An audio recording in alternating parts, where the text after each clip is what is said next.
Hello, welcome. My name is Catherine Ta, and in this video, I am going to show you how to navigate your personal search portal, which we call the Collaboration Center. Just going to share my screen here so that you can follow along with me.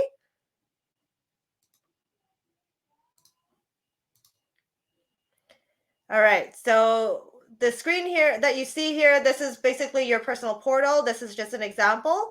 I've got 8 listings in the search. Seven of them are new, and I've got 5 listings that I have not yet seen.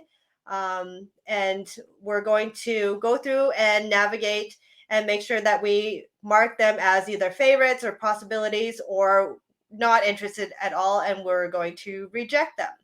So first thing that you want to do is go into this all saved searches into the drop down menu, and you'll see the different searches in there that you have.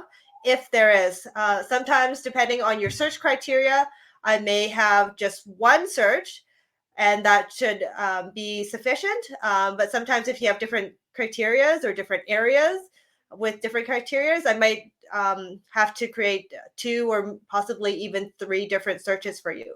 So the first time around, I recommend that you just go into this all save searches.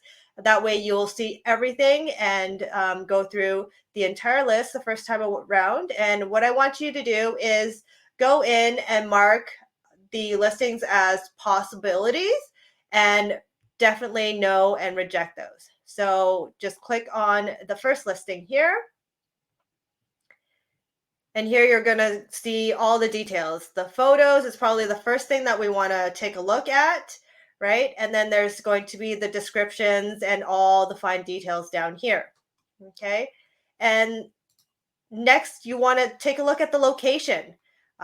Is the exposure the right one for you? Is it close to a bus stop maybe? Maybe school is important.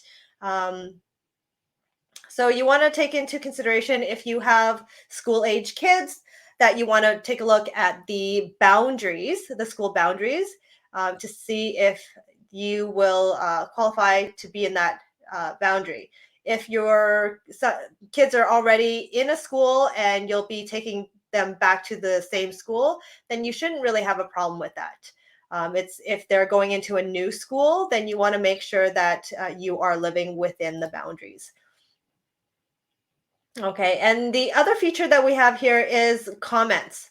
So if you put comments in here, it could be regarding things that you like about the home, things that you don't, maybe details on things that you want to look out for when you're viewing the home, and whatever the case may be, you can put in notes here that you can see, that I can see, and that way, we'll just it'll just help with some communication. And then up here at the very, very top, you're going to see that heart, question mark, and thumbs down icons again. And this is where you want to, for the first time when you go through everything, I want you to mark each property as a question mark, which means it's a possibility, and reject, which is, hey, I don't need to see this at all. I'm not interested at all. Okay. And then you want to hit this big red X dot, and then you're going to go to the next property. Okay.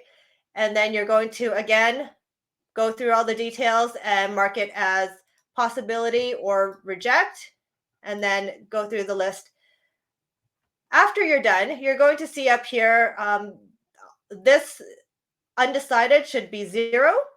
And then you're going to go through your possibilities. If you have more than 6 or 7 in the possibilities, I'd like you to go through these possible ones and take out 6 or 7 of them, mark them as favorites. These favorite ones are the ones that we will do a showing on. And the reason that I limit it to about 6 or 7 is because if you look at too many homes in one day, they're all going to kind of blend together, and you're not going to remember which house had which features.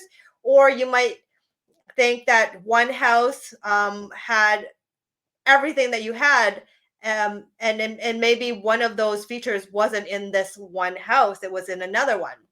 So that's why it's important to just limit how many we see in one day. And also, I like to make sure that we, yeah, try and get in a second showing if we can on anything that you would like to write an offer on. Now, if we're going to write an offer, the important reason about looking at the property a second time is to cover our bases, take a little more thorough look at the property inside and outside. Look at the typical expenses that we might incur right away or 5-10 years down the road. We want to have a clear picture of what you're buying.